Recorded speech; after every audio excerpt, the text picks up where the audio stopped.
I'll sit with you.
All right, welcome everybody. Glad to see our crowd here. Thank you in the back. This is the joint meeting of the Flagler County Board of County Commissioners and the City of Palm Coast City Council and the Flagler County Sheriff's Office. This is Thursday, March 6, 2025. It is 3:05 p.m. If I could have everybody stand for the pledge. I pledge allegiance to the flag of the United States of America and to the republic for which it stands, one nation under God, indivisible, with liberty and justice for all. All right, at this time, we'll take a brief moment of silence. Here in the county, we take it to make sure that we properly recognize our men and women in the military and our first responders. So if you could, a few seconds to honor them for protecting us at home and abroad.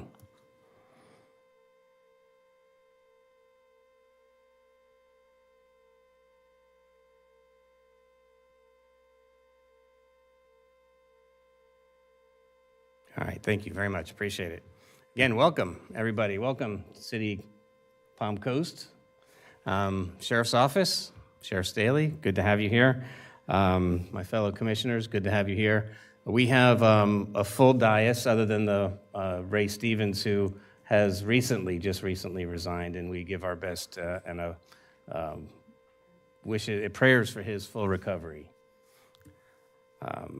And best of luck to you in filling your empty seat.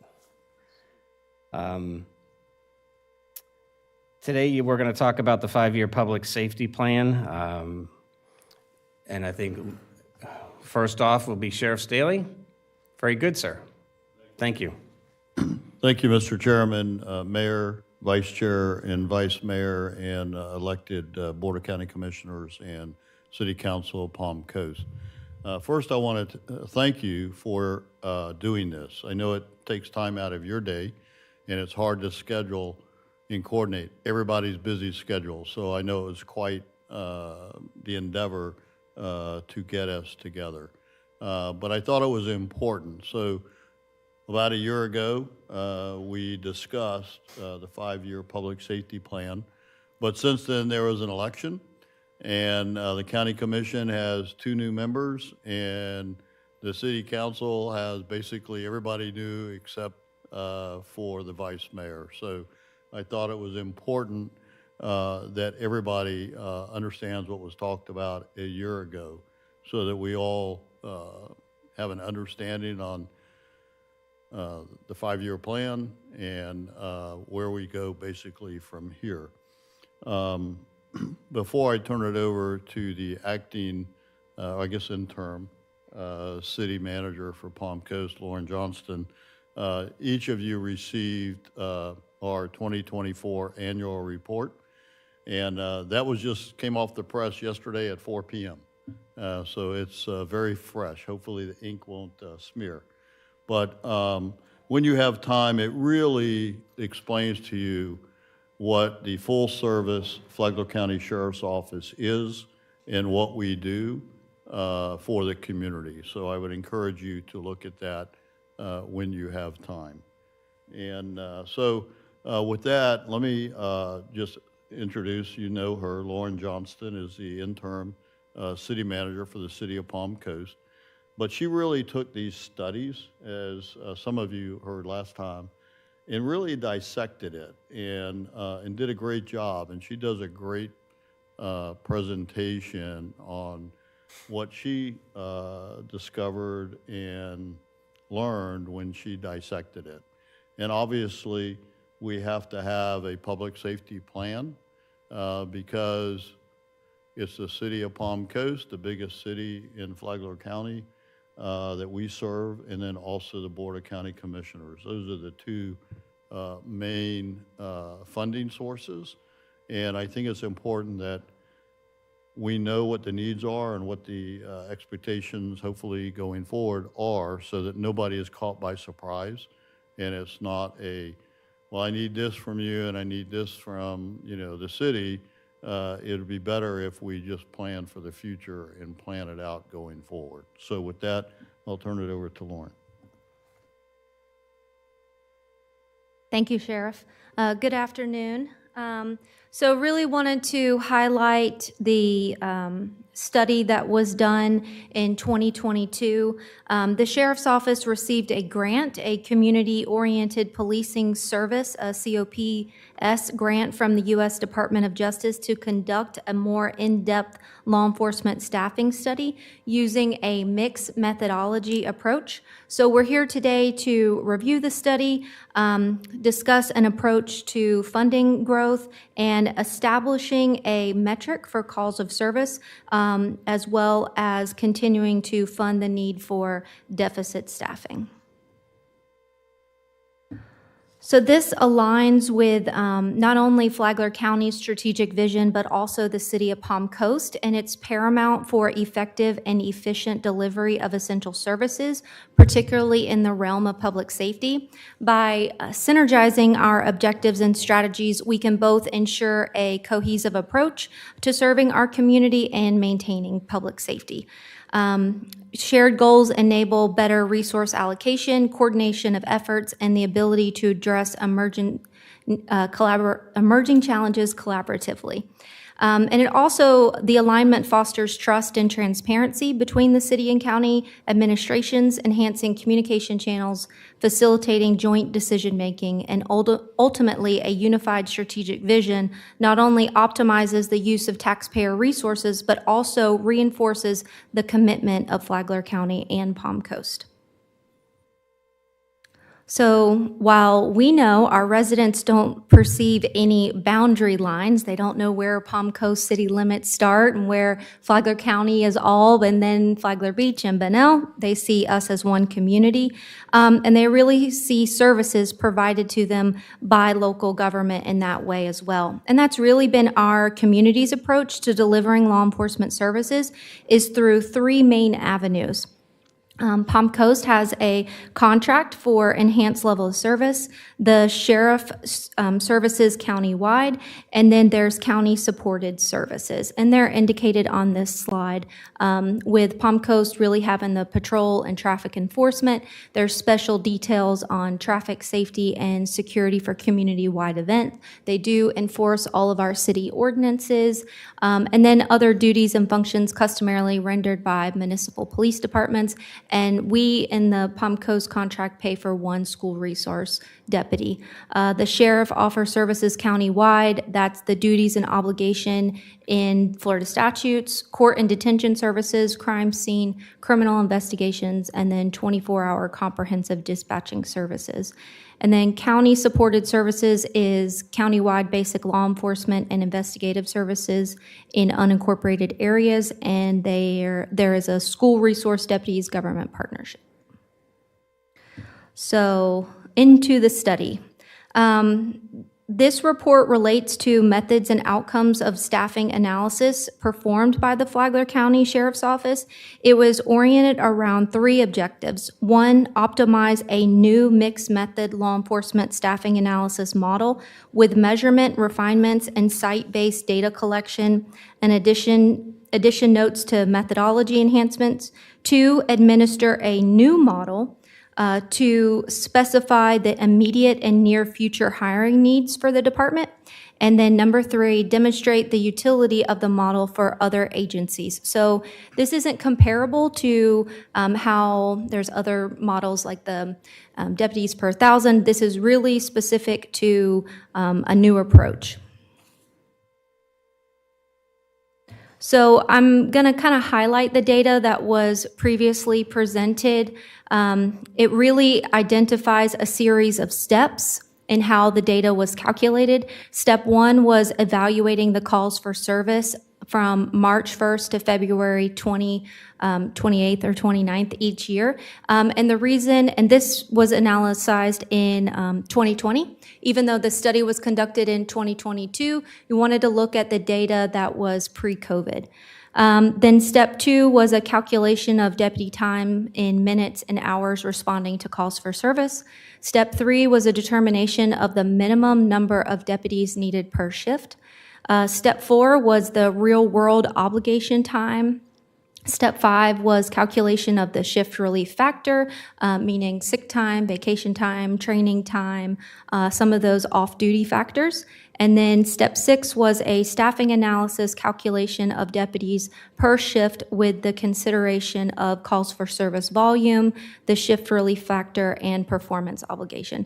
So according to the study, and the sheriff's level of service right now is about 67.5% obligated time, and the number of deputies needed is 71 in one 24-hour day. And the reason why I analyze in 24 hours is because they have different shifts. Some are on a typical 6 to 6, but they also have swing shifts that relate to coming on for helping with additional traffic or when the demand is on the road or needing services.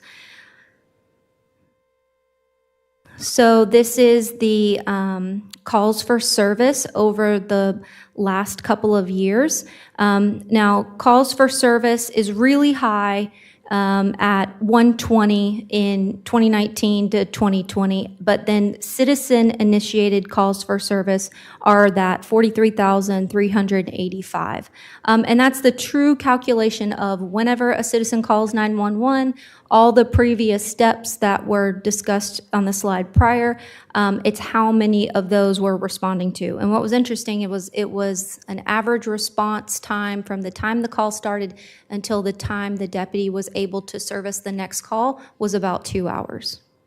And so we did work with the sheriff's office to get the latest data from 2023 to 2024, and you can see our citizen-initiated calls for service increased slightly from 49,844, and then total citizen-initiated total calls for service was 117,917, and obviously these numbers affect different call demands, but I really wanted to highlight at the end of the data, we looked at trying to establish a baseline where you calculate calls for service divided by the minimum number of deputies per shift and shift relief factor.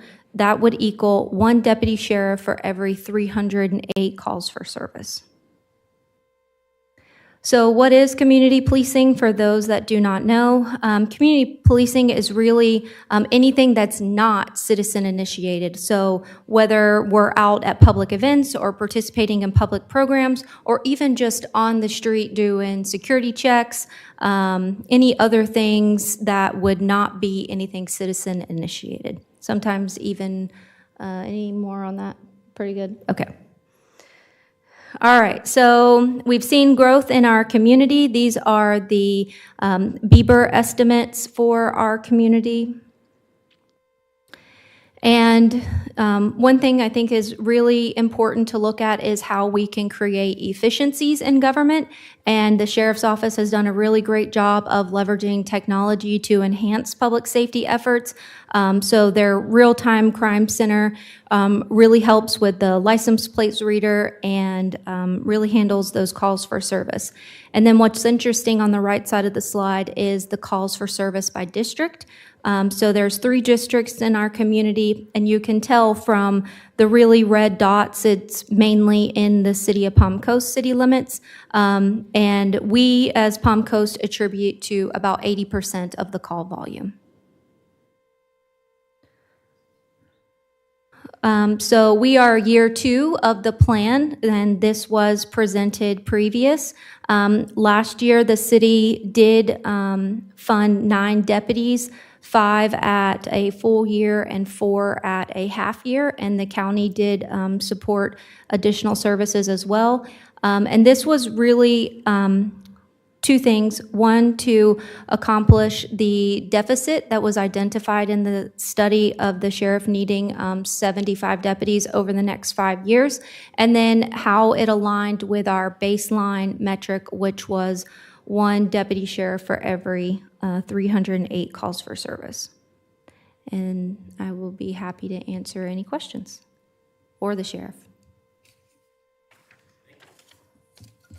Thank you very much. That's the end of your presentation? Yep, I just tried to keep it very high level from what we had seen previously.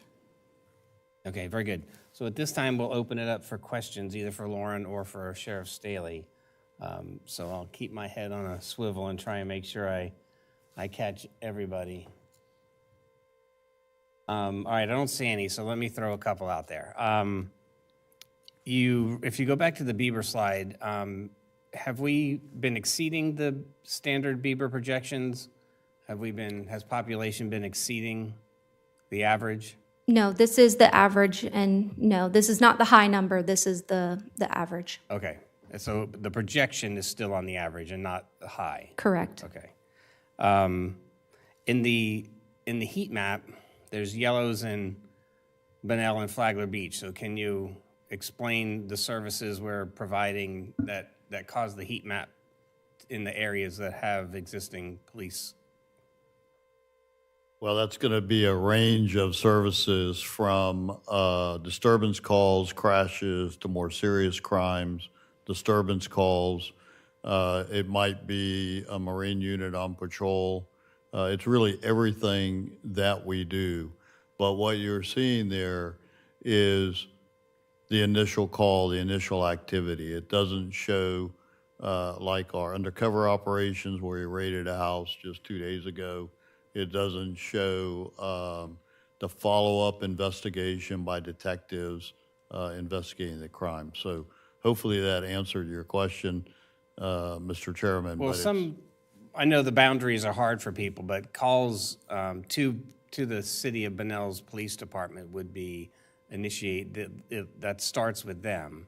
correct. But if it's a crash, people may not know who to call. So this heat map, and Lauren, correct me if I'm wrong, but this is only unincorporated and the city of Palm Coast, I believe, correct? So we extracted out the city of Bunnell and Flagler Beach. So those calls still come into our communication center, but they're not part of this study, and they're not part of the average calls per deputy, because we took that out, because they fund their own police department. Right. Now, what it doesn't reflect, though, is when we have to support those two city police departments. For example, just this week, my CSI unit was out assisting the Bunnell Police Department on an incident. So those kind of things are not included in this. If you do look at the heat map, obviously, the brighter the red, the more calls for service in that particular circle, if you will. The yellow, not as many, but it does group where the calls come from. So if you're looking at the map, you're going to see the majority is in the heart of the city of Palm Coast, which we have reflected. And then over there to the west side of the county, where you see the next kind of big area, if you will, is the Mondex and that kind of area. So it's really a good map to show you where the service demands are, but you still have to patrol the entire and serve the entire county. So just because there's a lot of space there that doesn't have any color doesn't mean that we didn't have calls there. It just means we didn't have the volume of calls in those areas that would result in the fluorescent lights that you see now. Mr. Chairman. Yes, sir. Rick, it looks like there's a lot of calls coming from our barrier island, according to this map, which goes against everything we say about what your level of effort is on the barrier island, since we only have 3 deputies out there. So that makes it look like that we've been telling people it's not true, that we do need more deputies out there. It does generate calls. The difference is it generates generally quality of life calls, parking complaints, which I know, Commissioner, you're well aware of, boating complaints, barking dogs, those kind of things. What we don't have on the Berry Island very often is a serious crime. So it's all quality of life. There's drugs. There's a lot of neat bars, as you know, on Flagler Beach. And then that results in drunk drivers, which I think last year we arrested 162 if I remember the number correctly. So it's those kind of things. We do get a lot of speeding complaints on A1A. Because the yellow and little pink goes all the way down into Flagler Beach. Correct. Yeah. And you just have 3 deputies out there. Well, that varies because you know, depending on the type of call, you could end up with 10 deputies there.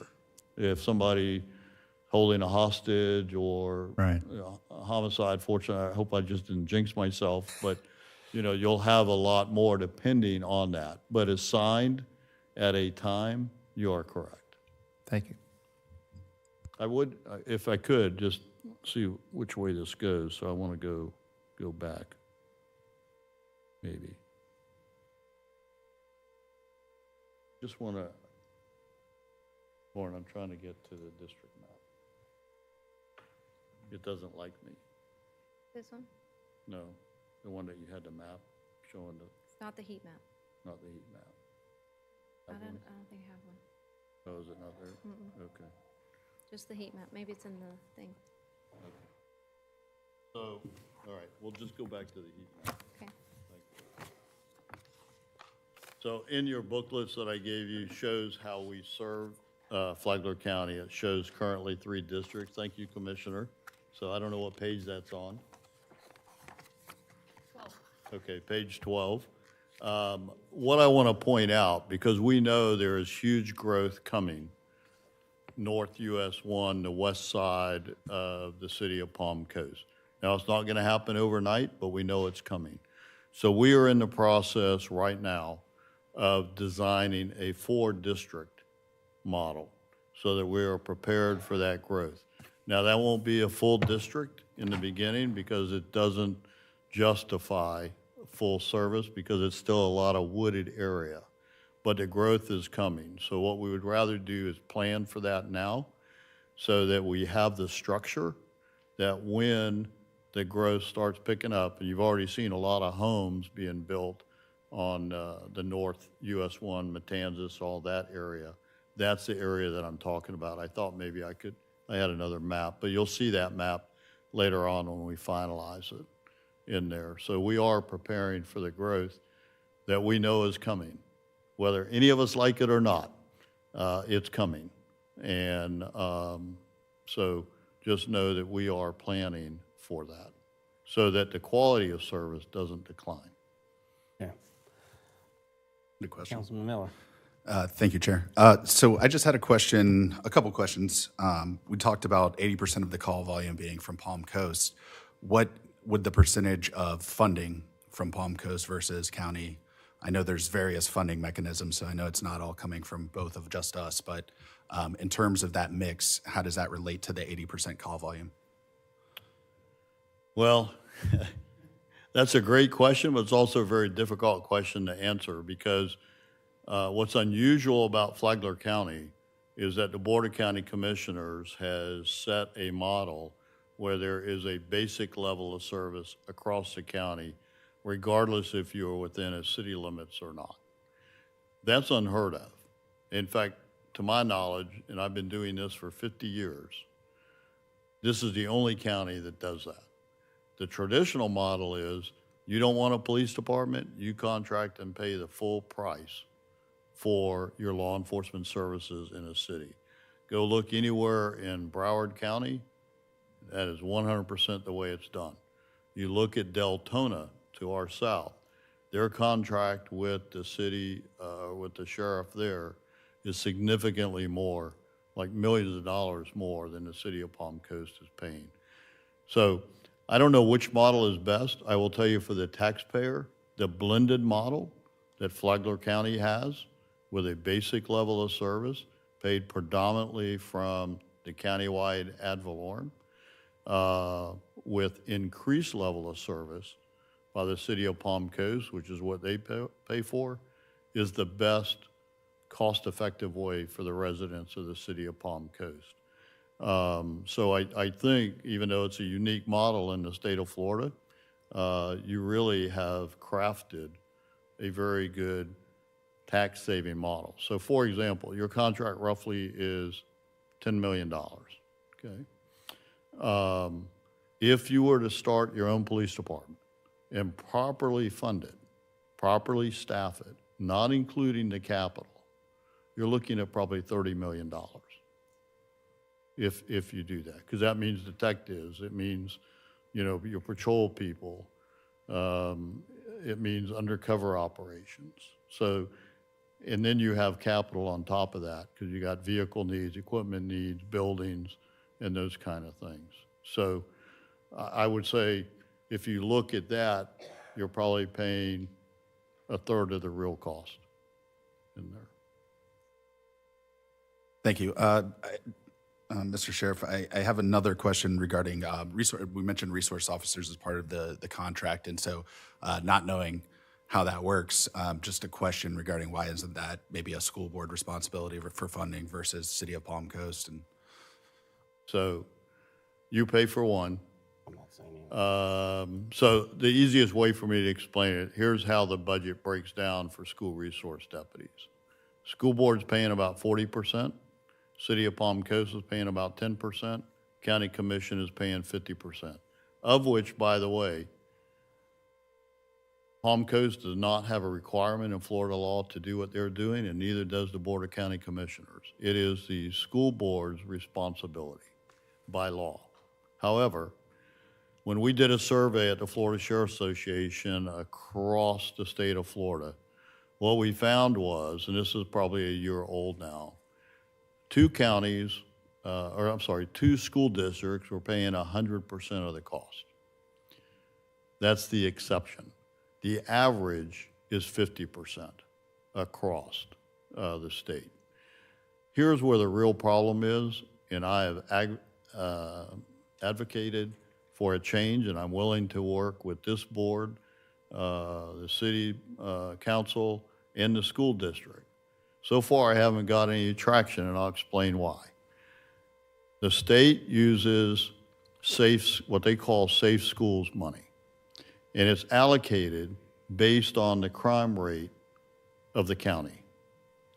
So back pre-Parkland, maybe that was a good concept, because if you're a higher crime, you need more money to keep the schools safe, okay?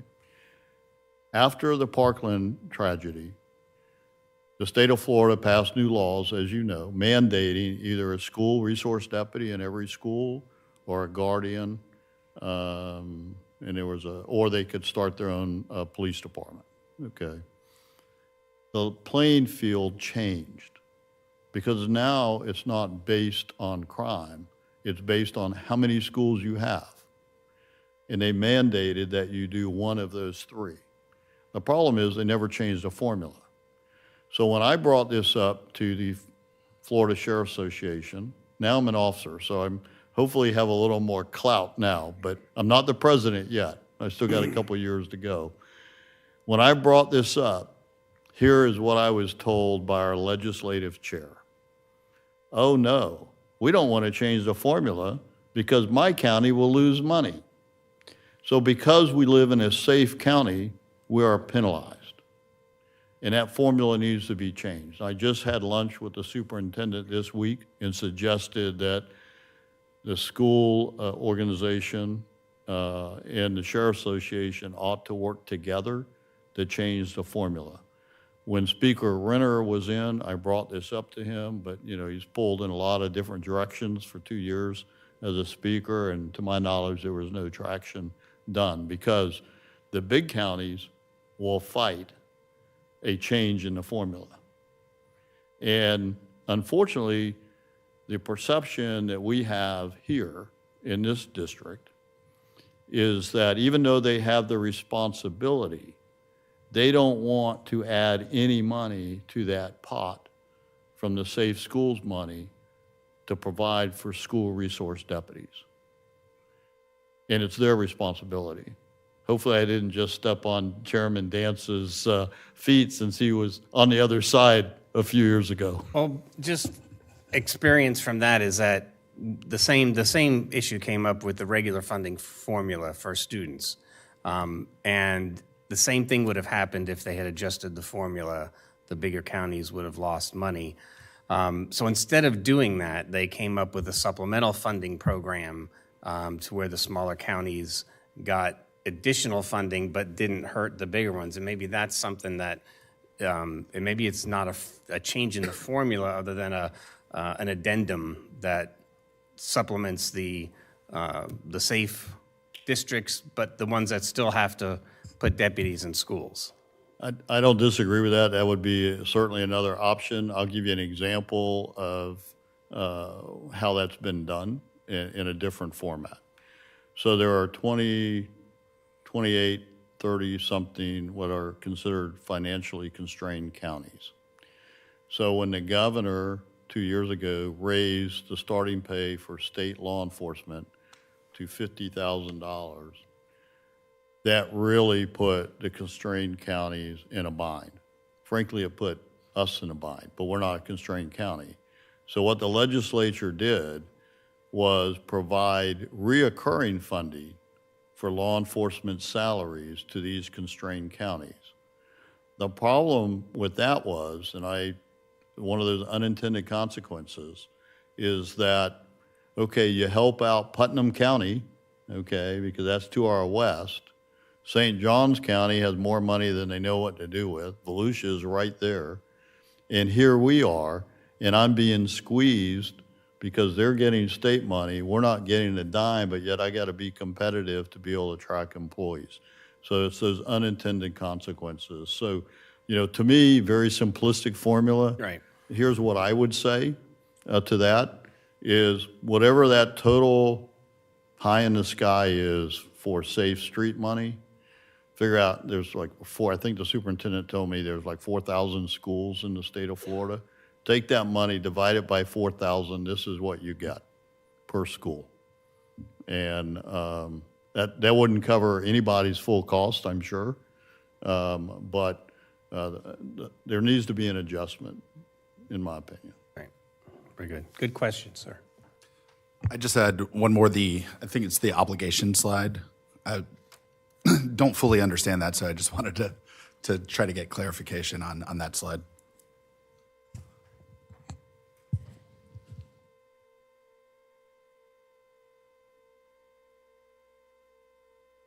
And so the question is this obligation, you're saying that we're at that 70 or 67.5% currently, that's the Right. current state. And so what is that referring to with the obligation? So, council member, that obligation is the amount a deputy is not available to be proactive or to respond to other calls. So they're already on something. So depending on, and this is a decision point. How much proactiveness and availability do you want for your law enforcement? So if you get 100% obligated, that means you're not doing anything proactive. You are strictly a reactive agency, and in my opinion, you'll see crime go up because you're not being proactive. So you go below that, that means that they do have time after you calculate vacations and sick and, calls for service. So 33% obligated, they'd probably be driving into each other, okay, because they're not that busy.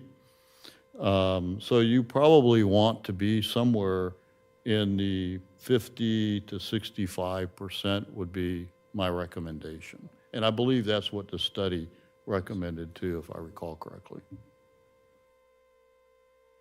Thank you for that.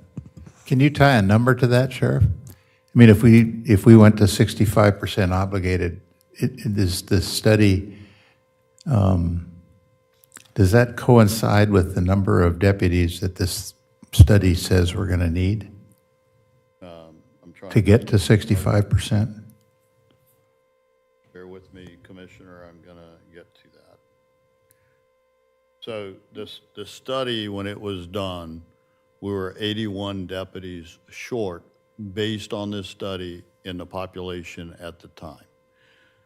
Between the Board of County Commissioners and the City of Palm Coast, we have made huge strides to reduce what we call deficit deputies that should have already been here that weren't. So if you look at this slide, if this continues with the recommendation 9, 9, and 9, and 3, 3, and 4 is noted. When you add that up, that wipes out the deficit deputies. That's why you have asterisks in 28 and 29, because that's based on calls for service. Not based on population per se, but calls for service. So if we continue this, we'll finally be caught up to the 2022 study, okay? And then going forward, it would depend on calls for service, Let me ask it a different way. okay? So if we, in fiscal year '27, and we do 9 and 4 again, are we at 65% obligated service?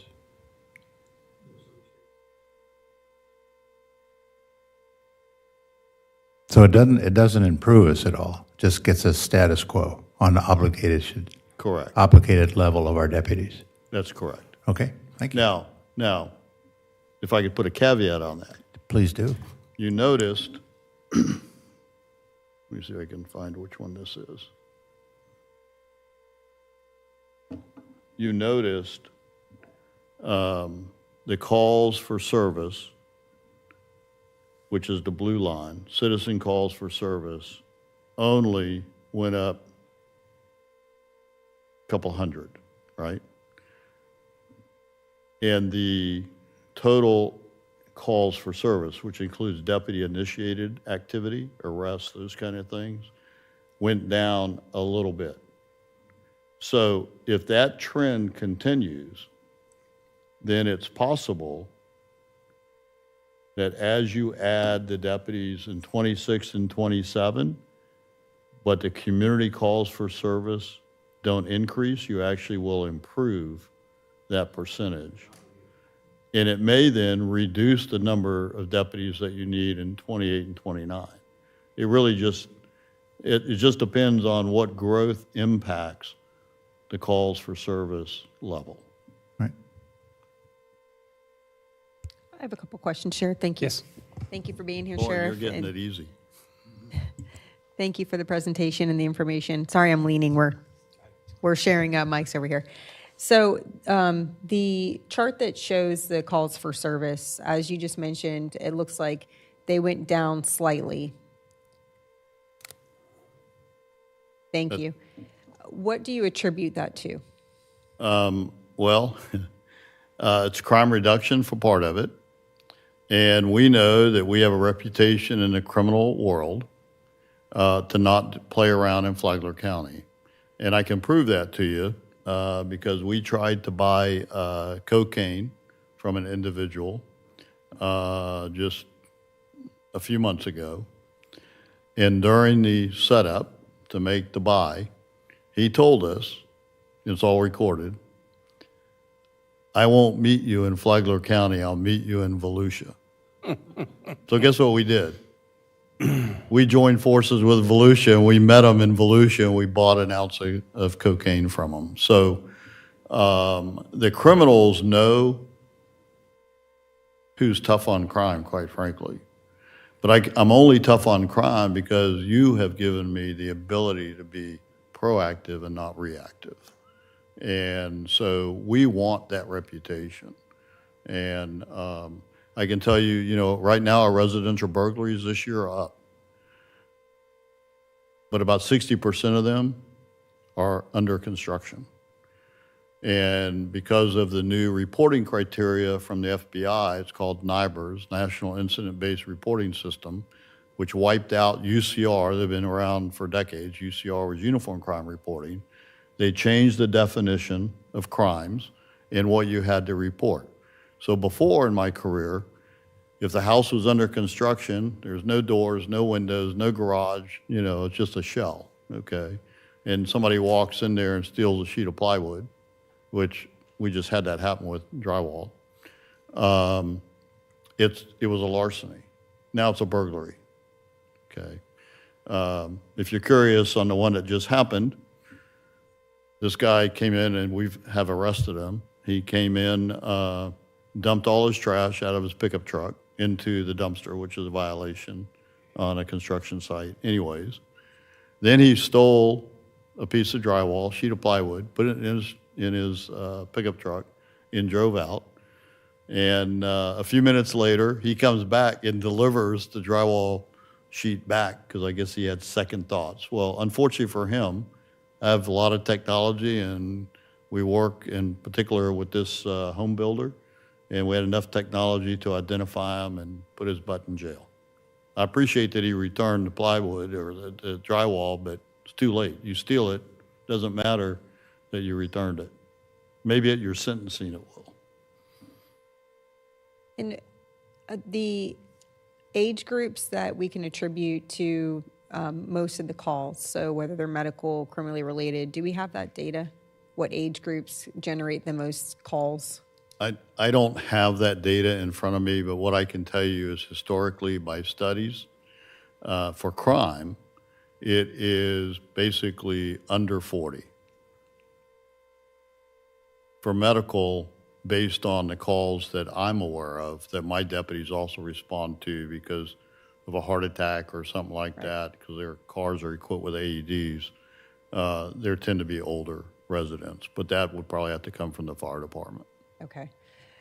When you all have an LPR hit or anything else that comes through the Real-Time Crime Center, does that go under the other calls category, or is that registered as a call at all? No, it is registered, it is tracked, and it's part of that other category. Okay, perfect. And then my last question, in the booklet that you gave us, it says you have 194 deputies. Is that still accurate? Is that current and up to date? That is correct. Okay, and then the 308 calls per deputy figure that city manager gave us, is that the desired number, or is that where we're at right now? That's where we're at right now. Correct. It's where we are now, today. Okay, so I didn't do the math. I did it on my calculator. And with the 194 and the 117, it came out to 604, I think. So I don't know why that is. Because I just divided the calls by service by the amount of deputies, and it was at 604. If you want to give me 604 deputies, I'll take them. I'm just trying to figure out the data, that's all. It's 379 he needs. Do you have an answer for that? We'll explain the math Okay. later, but I'm let not me, great let at me, math, but it wasn't let- me, so. Let me put it this way. I'll just give you an example, and then we'll get you those facts on how that number came up. I know it's in the study. The Orange County Sheriff's Office, under their impact fee, they only have 262 calls for service per deputy. So we're saying we don't need that. The study says we don't need that. But the calculation for us is 306. 306, I'm sorry, not 308. Okay, thank you. So you're getting a higher level of service than in Orange County.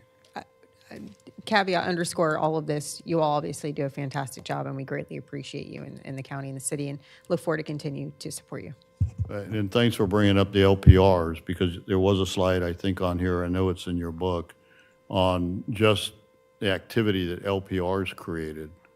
And, you know, if we can catch them, they're driving a stolen car, they're a fugitive from some other area, they hit one of our LPRs, deputies get notified, then they can find the vehicle, or a real-time crime center can pick them up, because we have a great partnership with the city of Palm Coast on their cameras. And so many times we get a hit here, and our real-time crime center can find them using your traffic control cameras, which, by the way, for anybody listening, it's not red light cameras. It's not speed cameras. It's just how you control traffic flow. We'll never know what was prevented, because they got off the interstate, they came up US 1, they're driving a stolen car from Gainesville or South Florida, wherever. They got off into our community for a reason. And we don't know what that reason is, because we apprehend them before they can prey on our community. One thing that we have learned now that we've had LPRs for, gosh, at least 8 years now, is that when we get a hit in certain areas, go to a convenience store or fast food restaurant, because that's probably where we're going to find them, or a gas station, before they can do something. I mean, just the other day, stolen car from Seminole County was stolen, got off the interstate, hit an LPR. We found it at the, I think it's the Shell station there at Garden, well, right there at Palm Coast Parkway, and I can't think of the other cross. Yeah, Boulder Rock. And they went in there, and unfortunately they saw us, but they had a chase car that then they ran to, and we ultimately got all three of them. But why did they live in Jacksonville, all three suspects, but they got off the interstate to come here to do something, and they've already known that they were a criminal. This is the one that was ended in Matanzas. Is that That is correct? correct. Yeah. Yeah. We good. Down this side, Councilman Gambaro, anything? Okay. Vice Mayor, you good? All right, this side. Commissioner Hanson. Yeah, Rick, how effective is the use of the Ring cameras that are on various homes around the city? Well, we do have access, if the owner allows us, to the Ring cameras. They are very helpful. And How does that work? Do they go right into your crime center? They can. So it can be sent a link. They can send us the video, if you will. We can also serve subpoenas if we need to Ring, so that we get that camera footage as part of our investigation. So there's different ways to get it, but it absolutely is helpful. And frankly, I would encourage our residents to get that kind of camera. It doesn't necessarily have to be Ring. There's other, products out there do the same thing, because it helps us and it helps you. I think we have 3,000 cameras now coming into the Real-Time Crime Center, or close to that, right? Yes, and we also have several private businesses that we have immediate access to, live recorded. We're not picking that up on the feed, Okay. so.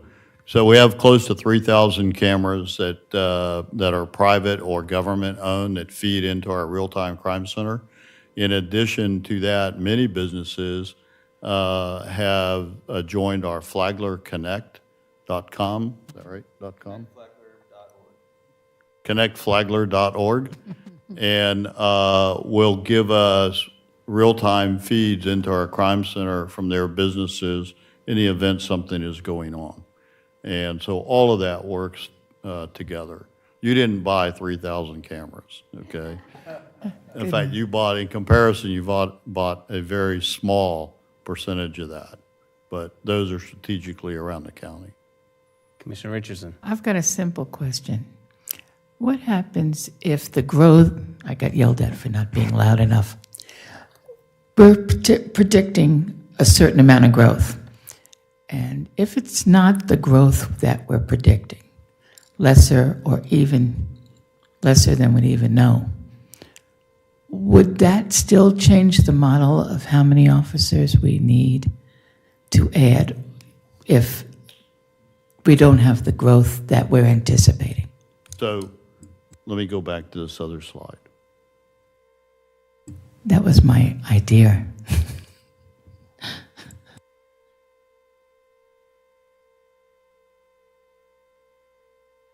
So if you look at this, if you fund the 999 by the city and the 3, and 4 by the county through fiscal year 2027, you are caught up for deficit deputies today, okay? So by 2027, you're caught up. Now you'll still be at that 67.5%, but I think we can live with that, quite frankly. If the growth slows down, even if it goes down some, then the 2028 and 2029 numbers where you see 5 and 5 and 5 and 5 could be reduced. Maybe there's a year that you don't do any. I don't know the answer to that.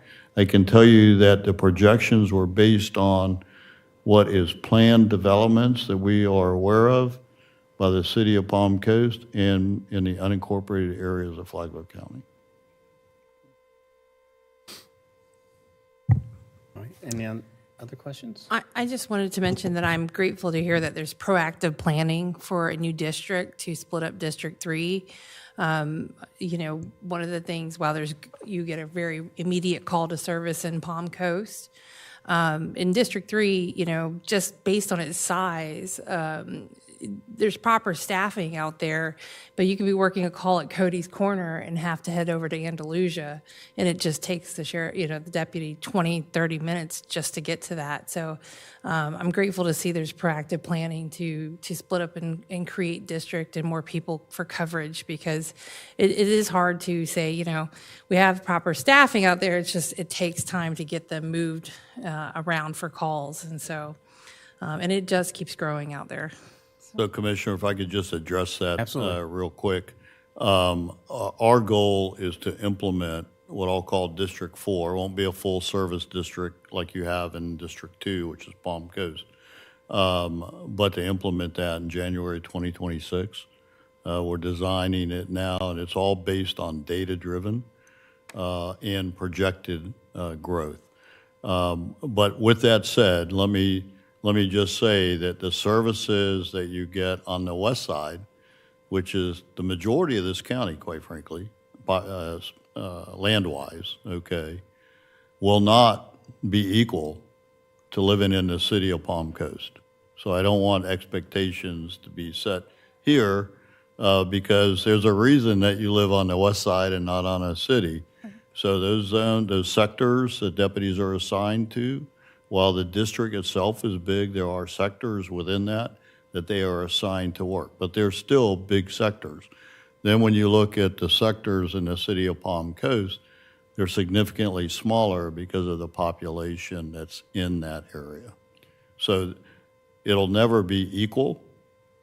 And I don't think any taxpayer wants to pay to make it equal because that would be very expensive. Sheriff, clear something up for us. Everyone's complaining about the traffic calming devices that we have installed on a few of our roads. And everyone doesn't see the statistics every day. Like, we get the reports from you on your traffic stops. Could you give us a basic summary of how many traffic stops you make within a given month or year, and the effectiveness of your community policing? We get that question all the time. People aren't happy with the speed calming devices, but typically the residents in the area are. So we issued just under 6,000 tickets in 2024. We run about 50% tickets and 50% warnings. So in effect, we're roughly at about 12,000 traffic stops a year. I encourage my deputies to work traffic because that is one of our biggest quality of life complaints. But I really don't care if they write a ticket. I want them to educate. Sometimes people need a reminder out of their wallet. But the reason I want them to work the traffic is so that we can address the quality of life issue, and because that gets us to the car. And criminals use cars to go from point A to point B when they commit a crime. So we can find out, is a person wanted? Are they transporting narcotics? Maybe they just did a burglary or a robbery? And so we use the traffic laws to make our community safer. Now, I will tell you, since I have been sheriff, every patrol car, every green and white and some unmarked cars, all have radar. All the deputies have been trained for radar. It's a 40-hour state-required course before they can write a ticket.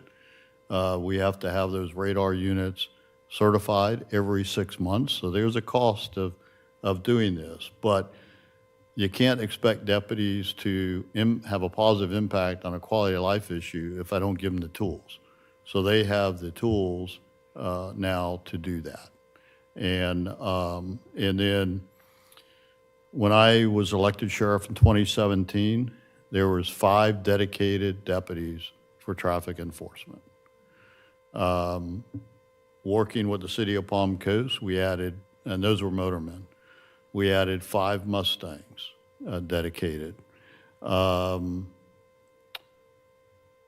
Let me get my math right here so I get this right. We added 3 additional motorcycles last fiscal year. Okay, so there's now 8, and I'm adding 3 additional traffic enforcement Mustangs this fiscal year. So that's a 216% increase on traffic enforcement since 2017.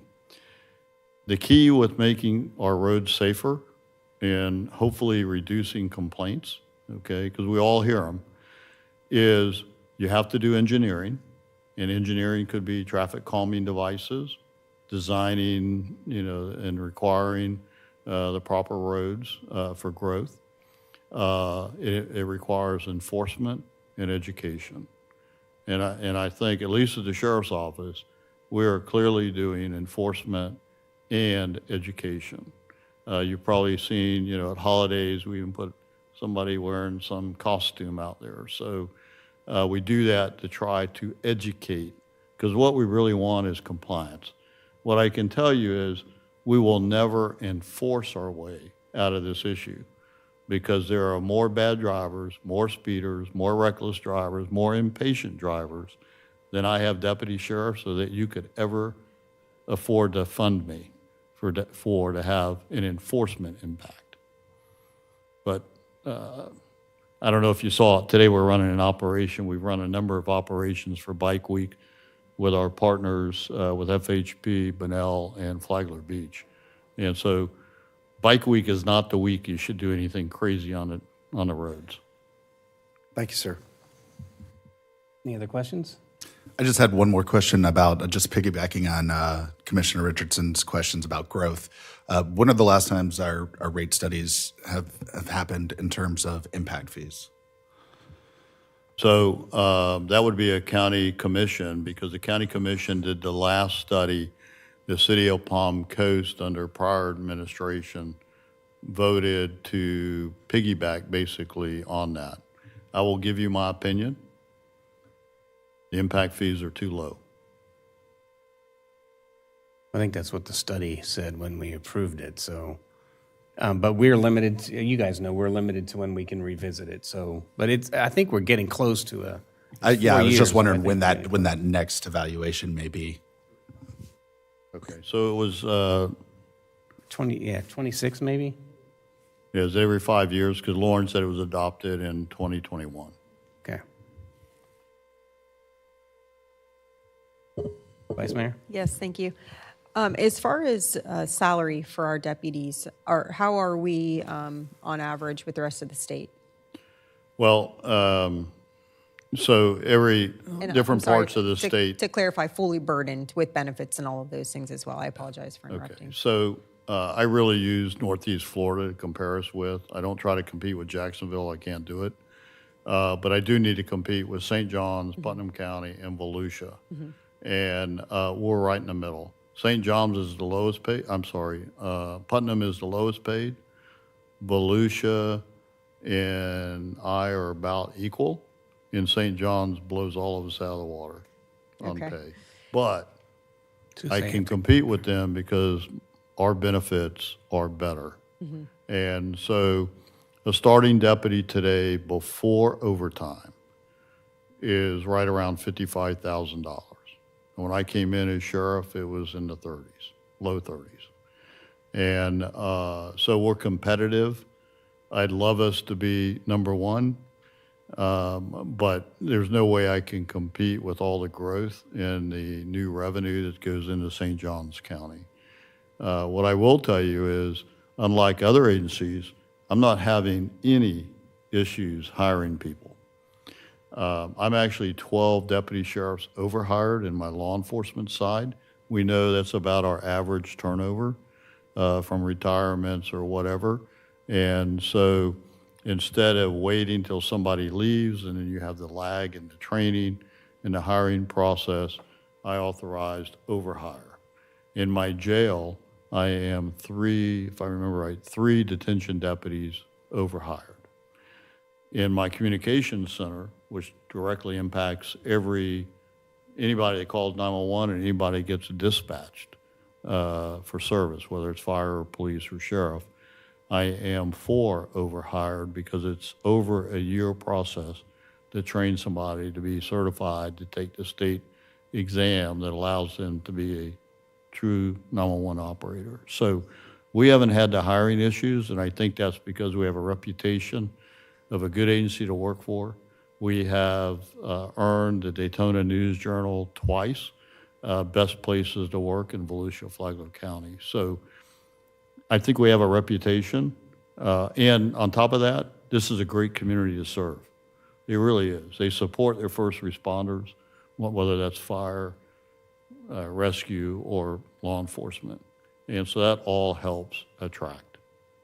And Sheriff, you mentioned overtime. Are you seeing a lot of overtime, or do you think it's about where it should be? I think it's about where it should be. I'm not seeing excessive overtime. There are times that, we do use overtime. We have a homicide or a major case. We put a lot of resources in that to solve it that a lot of agencies don't do. And so that will trigger overtime. But I think we're where we should be. Just keep in mind, though, when you look at overtime, because of the collective bargaining agreement, deputy sheriffs work 84 hours in what would be traditionally an 80-hour week. So there's built-in overtime because they work 12-hour shifts. And so, on that 55,000 did not include the built-in overtime. So if you really look at that and then the holiday pay that they get, we're pushing 59,000. Okay, thank you. I'll have just a couple more. One of them was the overtime question, so thank you for that. So we have, looks like we have an opportunity maybe to adjust or look at our ratio. I know we've built in the 5-year plan, so up to 2027 based on the study when it was done. But the calls for service, like you mentioned, were down. Population still increasing. So I'm wondering if our calls per service are going down, or is it, and when would it, are we going to look at a study before we run the course through 2027, or if things, like if the calls per service keep going down, something's off. And I would wonder what would trigger us to look at that analysis again. I think we should look at just good stewards of taxpayer money to look at it. I think through 2027 has been identified as the deficit deputies that we should have had, and that was through 2022, if I remember right, correct, or 2020? 2022. And so we haven't seen the growth slow down. I think it's maybe starting to come that way. So I think clearly 28 and 29, we should start looking at it in 27 so we know what the true numbers are for 28 and 29, and maybe they won't be needed. I don't know the answer to that. So I guess the thing is to avoid overreacting on a 1-year analysis would be one thing to say. And the other one is that you're doing too good of a job, right?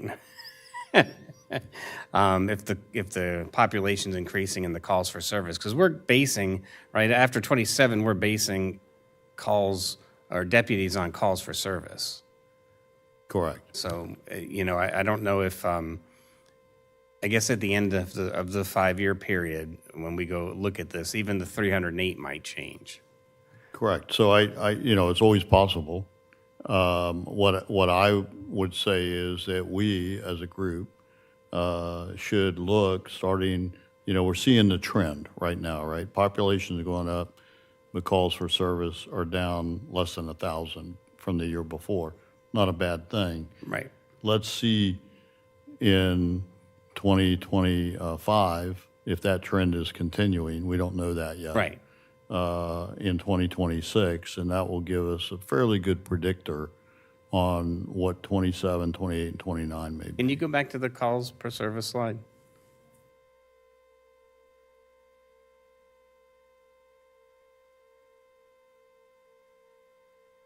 So really, we're still, because the calls are, although it's a little deceiving because it's a very wide graph. You could make it look worse if you shrunk it narrowly, but We don't want to scam you. No. We No, I'm want just- it to look the way it is. right. I'm just again, I'm just thinking of this is the first year, right? Other than the 21-22 where they where the mix where the outside calls, right? Which is the deputy calls are the orange. Right. Well, that's the total. So it includes the citizen calls Okay. and what deputy initiated, that unobligated time.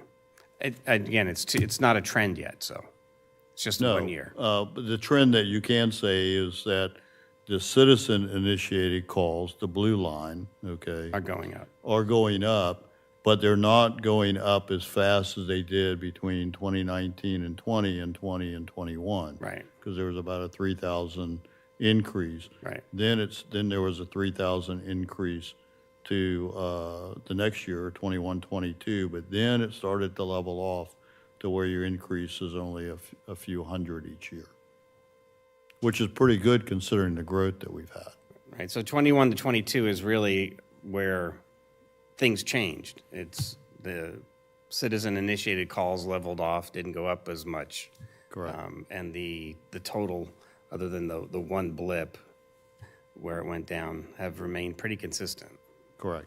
So I was just looking at that data, wondering if we would reevaluate or just wait till the end of the 5 years. You're saying wait till the end of the 5 years. No, actually, Commissioner, I would say let's reevaluate before that, because the end of the 5 years, wrong way.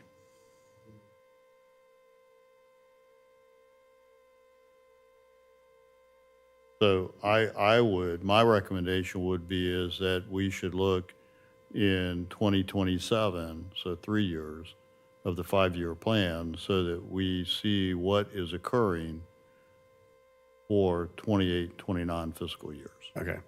Because up through 2027 just handles the deficit. Yeah, you're still catching up on the deficit, Right. right? After that, it's all growth related. But I do think we want to make sure that we're not veering down to the 50, right? We still need to be looking at the obligated part, which could be changing as well. Correct. Okay. And we'll know real quick if crime goes up. Our obligated time is going in the wrong And direction. on the proactive side, let me say, I want to make a shout out to Sergeant Biss for you allowing him to be a part of the CTST, the Community Traffic Safety Team, because we've been able to proactively initiate some safety improvements with the input of the community. And I'll ask my city of Palm Coast folks to make sure that you thank Tyler Gibson on your staff for being very proactive in our group and always attending. And he just actually, it was Tyler that just initiated in the city of Bunnell, DOT work order to relook at the school crossing on 100. So because Tyler is in charge of the school crossing lights, the city of Bunnell had asked us to look at that design, and then it was Tyler that got a hold of DOT and initiated with his input. They're going to do some changes for safety improvements at that school crossing. So it's that kind of help from all of us that are helping to make the community safer. And again, just wanted to shout out. He's a great partner. He sometimes when he can't come in, he's in the car, but he still tunes in. So appreciate it. Mr. Chair, could I say one Yes. other thing? And this is mostly for the education of the Palm Coast Council and Mayor. Just so you know, as we go into next fiscal year, your interim city manager mentioned this, but I just want to make sure you caught it. Of the 9 deputy sheriffs that you funded in this current fiscal year, 4 of them were only funded for 6 months. So to just maintain existing level, you have, the pay increases that deputies generally get under their collective bargaining agreement for all 9 that you hired, but you also you got to fill the other 6 months because next year they will be funded, they'll be working 12 months.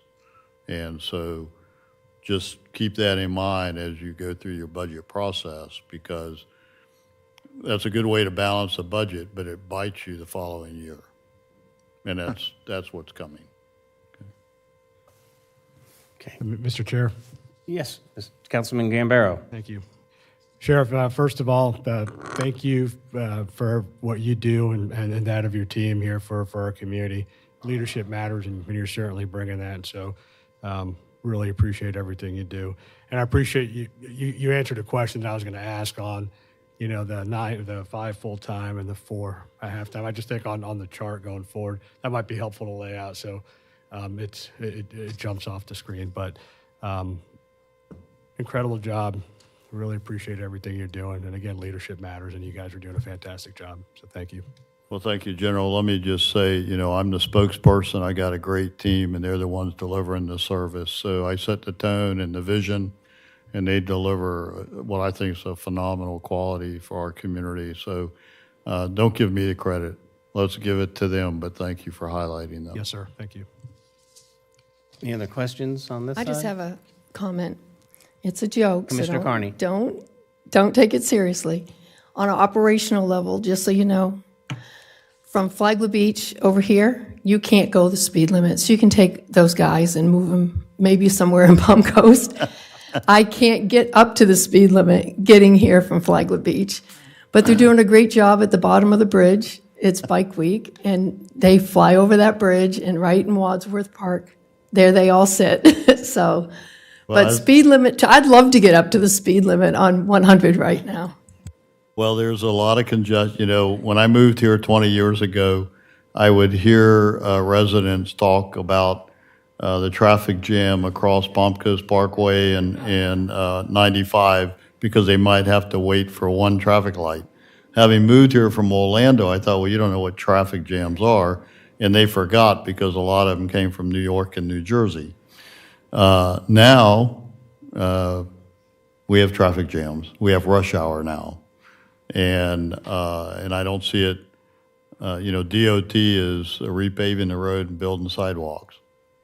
But it really should have been rebuilt for a 6-lane road for the traffic that's there today. And so we are impacting it because we're running a lot of details to try to keep our roads safe for Bike Week. And then Bike Week is impacting it. So maybe after Bike Week's gone this weekend, you might be able to get up to the speed limit, but not above it, Commissioner. And it doesn't stop the accidents. It's still amazing, even at the being congested, the accidents at the major intersections along 100 are terrible. Correct. Sheriff, I want to give a shout out to your 911 operators. That's probably the most stressful job anybody could have. I call sometimes the non-911 operators. They are polite, they are professional, they are right on it. I see a lot of things because of my location. I see everything because of my location, and sometimes I feel obligated to make sure that you get the information prior to me thinking about it. So I want to thank them because they are magnificent at handling the calls, not losing cools, just so professional with neighbors that are having heart attacks and things. They're just amazing.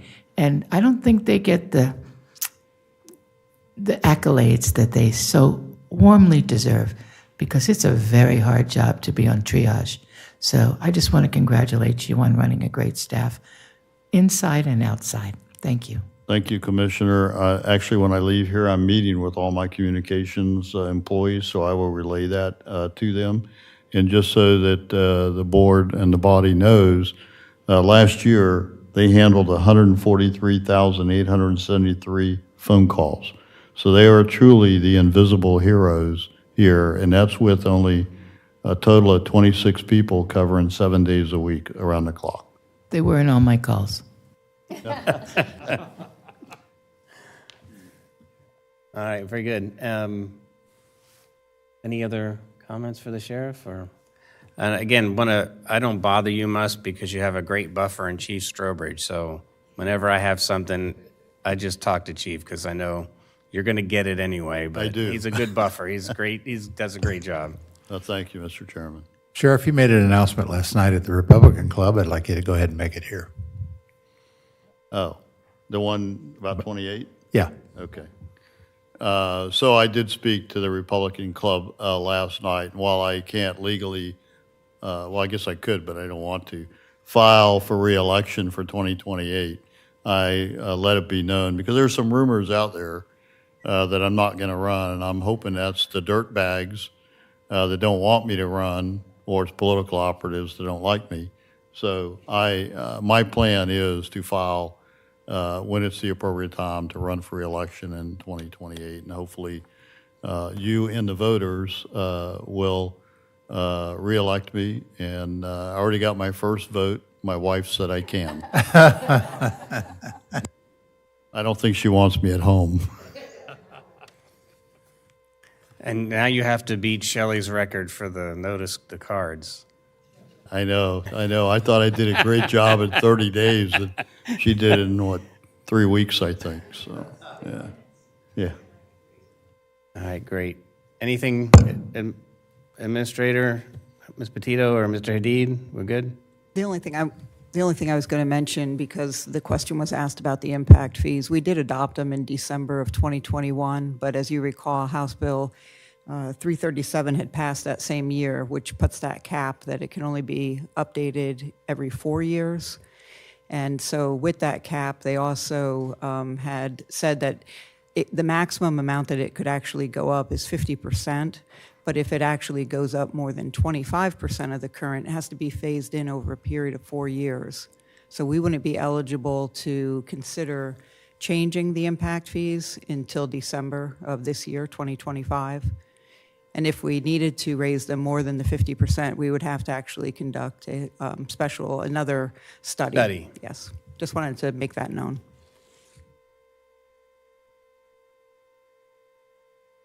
At this meeting? I mean, we could. I mean, it's always helpful to pre-plan. So we need to probably bring that back soon, because that falls on us, on the county. You guys piggyback what we were doing, impact fee wise, or do you set your own? We're a pass-through. We have an interlocal agreement for those impact fees that we do not levy. We pass through on our buildings for you. Okay, so that's on us, so we can bring that back. Okay. So we want a consensus to look at that this year to bring back to our board? Okay, I agree. all right, sounds good, thank you. Is there Appreciate a that. time on that consensus? Before December? For December. Only for December, not The plan- before. Yeah, that's the soonest. You adopted them December 6th, so you can't do it before December 6th. So anytime after that, you can workshop it Yeah, I naturally, prefer to yes. workshop first. We love them.